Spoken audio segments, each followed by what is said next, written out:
Now to campaign 2020, the day after presumptive Democratic presidential nominee Joe Biden introduced his vice presidential pick, he and Kamala Harris will be briefed by public health experts on the coronavirus pandemic.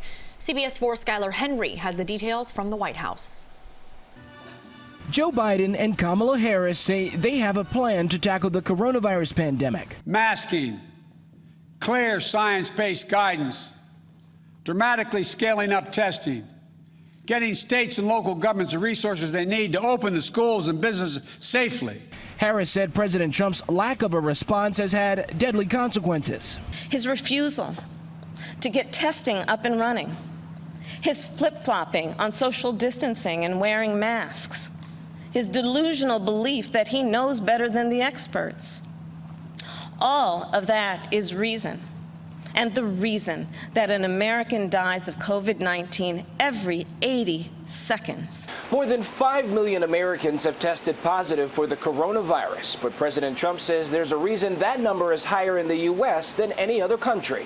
The number of cases is not by any means the most important metric to focus on, because the fact is we have more cases because we have far more testing than any country in the world. It's true the U.S. has done more testing than any other country, but that number is going down.